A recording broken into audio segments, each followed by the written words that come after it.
नमस्कार दोस्तों, स्वागत है आपका मेरे आज के नार्सिसिस्ट सीरीज के एक और नए वीडियो में। मेरा नाम है राजीव, ये है राजीव कोचर लाइफ मंत्रा। दोस्तों, आज इस वीडियो में मैं आपको बताऊंगा 10 तरीके की बाउंड्रीज जो बनाई जाती हैं एम्पैथ के द्वारा नार्सिसिस्ट को उसकी औकात में रखने के लिए। डिटेल में बताऊंगा, ध्यान से सुनना, समझ में आएगा और अपने जीवन में उतार लेना इसको, अगर अपने जीवन को सुखद बनाना चाहते हो तो। नंबर 1, पहले ये डिसाइड करो कि किस चीज को तुम टॉलरेट नहीं कर सकते। जो इतने समय से नार्सिसिस्ट की बेतुकी बातें, बेतुकी हरकतें, बेतुके मूड स्विंग्स, बेतुका गुस्सा, बेतुकी मारपीट, बेतुकी गाली गलोच को टॉलरेट करते हुए आ रहे हो, वो आप किस हद तक टॉलरेट, एक लिमिट रख दो, उससे आगे वो टॉलरेट नहीं हो सकता। और जब आप ये लिमिट रख देंगे कि आपकी अपनी सेल्फ रिस्पेक्ट कहां जरूरी है, आप एज अ पर्सन अपनी लाइफ को कहां देखते हैं, या एज अ पर्सन ये सोचते हैं कि आपकी रिस्पेक्ट कहां तक होनी चाहिए, किस लिमिट के आगे तक, वहां तक एक बाउंड्री बना दी जाती है कि इसके आगे नहीं होगा। क्योंकि नार्सिसिस्ट को ये समझ आ जाना चाहिए कि जहां बाउंड्री बनी हुई है, अगर बाउंड्री को क्रॉस किया जाएगा तो नार्सिसिस्ट की भी ऐसी की तैसी करी जा सकती है एम्पैथ या सुपर एम्पैथ के द्वारा। नंबर 2, अपनी बाउंड्रीज को एक्सप्लेन करना छोड़ दो। मैंने ऐसा इसलिए करा क्योंकि तुमने मेरी बाउंड्री लांगी, मैंने ऐसा इसलिए करा क्योंकि तुम्हें बाउंड्री मैंने बता रखी थी, तुमने उसका आदर नहीं करा। नहीं, आप डिटेल देने के लिए नहीं बैठे हो नार्सिसिस्ट को। आपने क्लैरिटी रखी हुई है कि ये काम तुम इसके आगे तक नहीं जाएगा, या ये गाली इसके आगे तक नहीं जाएगी, या ये बदतमीजी इसके आगे तक नहीं जाएगी।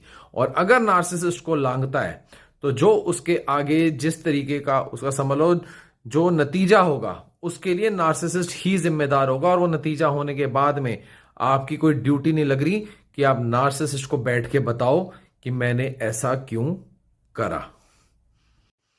नंबर 3, डिस्कंफर्ट झेलने के लिए तैयार हो जाओ, यानी परेशानी को झेलने के लिए तैयार हो जाओ। नार्सिसिस्ट जिसको खुले तौर पे आदत लगी हुई है 5 साल, 10 साल, 20 साल, 30 साल से कि आप उसकी बात सुनते हो और वो आपकी बाउंड्री को लांघ सकता है।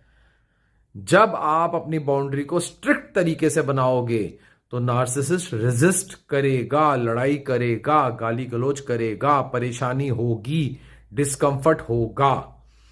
और उस टाइम आप ये नहीं सोच सकते कि मुझे ये डिस्कंफर्ट क्यों हो रहा है।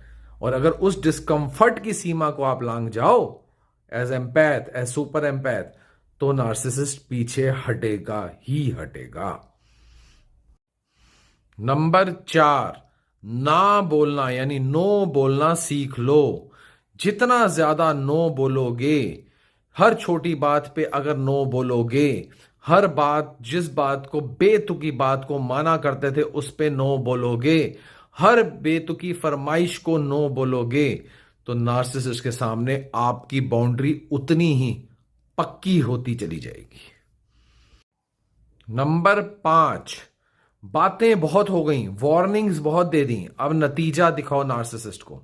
नार्सिसिस्ट को आप कहते हैं देखो ये ठीक नहीं होगा, तुमने ऐसे किया, देखो ये ठीक नहीं होगा, तुमने गाली दी, देखो ये ठीक नहीं होगा, तुमने मारा, देखो ये ठीक नहीं होगा, तुमने ऐसे करा। लेकिन जब आप उसका नतीजा एक बार नार्सिसिस्ट को दिखा देंगे, वो किसी भी फॉर्म का हो सकता है, कोई लीगल एक्शन होता है, कोई कुछ भी होता है, कोई स्टेप लिया जाता है, एक बार स्टेप लेके अगर आप नार्सिसिस्ट को दिखा देंगे तो नार्सिसिस्ट पीछे हटेगा ही हटेगा। नंबर 6, अपनी गट फीलिंग पे भरोसा कीजिए, अपने शरीर पे भरोसा कीजिए। आपका शरीर, आपका दिमाग आपको पहले सतर्क कर देता है कि आपकी बाउंड्री लांघी जा रही है। जहां लगे कि नार्सिसिस्ट आपकी बाउंड्री अब लांघेगा, उससे पहले ही स्टेप ले लिया जाए, उससे पहले ही नार्सिसिस्ट को आगाह कर दिया जाए, उससे पहले ही नार्सिसिस्ट को उस चीज के, अगर वो लांघता है तो उसके बाद क्या परेशानी हो सकती है, उसका एक नजारा दिखा दिया जाए। नंबर 7, गिल्ट और रिस्पॉन्सिबिलिटी दो अलग अलग चीज होती हैं।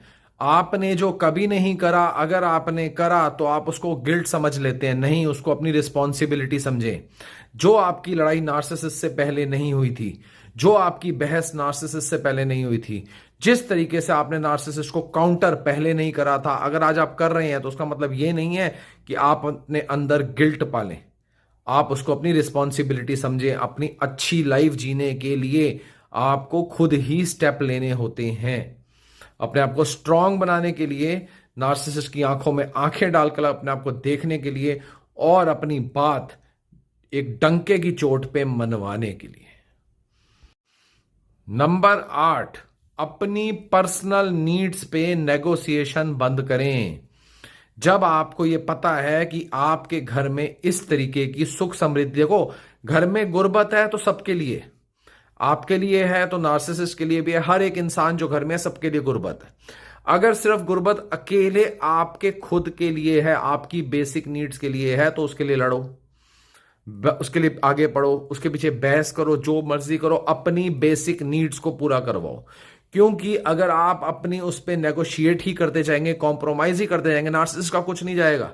उसके मजे लगे, वो कहेगा ठीक है भैया तुम रहते रहो ऐसे गुर्बत में, मैं तो मजे से रह रहा हूं। अगर गुर्बत है तो सबके लिए है, और अगर अच्छा वक्त है तो वो सबके लिए है, आपके लिए भी। नंबर 9, लोगों को डिसअपॉइंट होने दो। जो दोस्त यार रिश्तेदार पड़ोसी आके बोले तेरे से तो ये उम्मीद नहीं थी, तू ऐसे कर रही है या तू ऐसे कर रहा है, उनका कुछ नहीं जाना।